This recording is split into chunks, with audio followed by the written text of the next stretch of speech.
Pendant des années, ici au Québec, le nom de Dieu a parfois été associé à la peur, à la domination, au silence imposé et à des blessures profondes.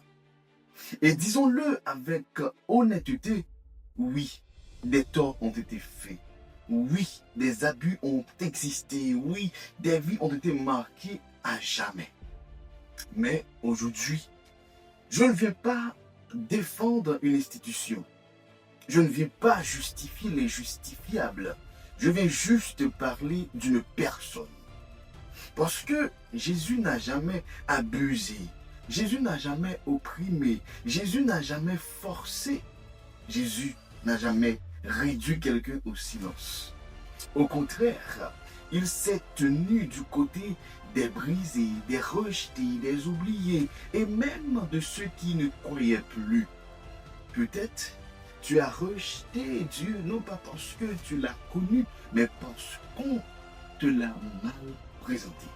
Et si on t'a présenté un Dieu qui fait peur, ce n'est pas le Dieu de la Bible, non. Si on t'a présenté un Dieu qui écrase, ce n'est pas Jésus.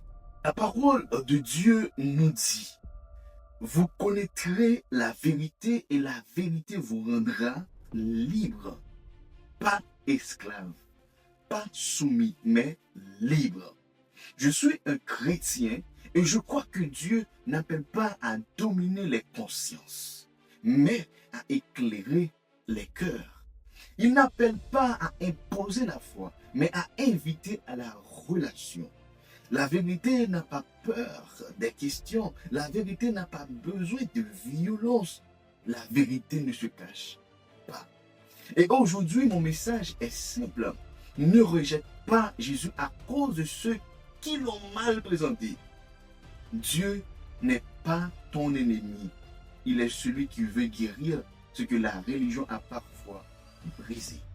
Si tu as fermé ton cœur à cause du passé, Dieu le comprend. Et il t'invite non pas à retourner vers une église blessante, mais à revenir à sa parole, à sa vérité, à son amour.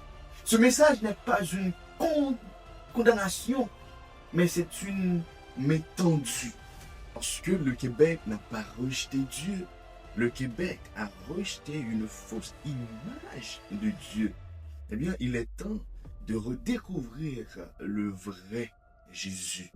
Si tu aimerais avoir un moment d'étude biblique, n'hésite pas à nous contacter et nous serons très ravis de te servir. Que Dieu te bénisse abondamment. C'était ton serviteur, Guy Caleb. Vive Canada, vive le Québec.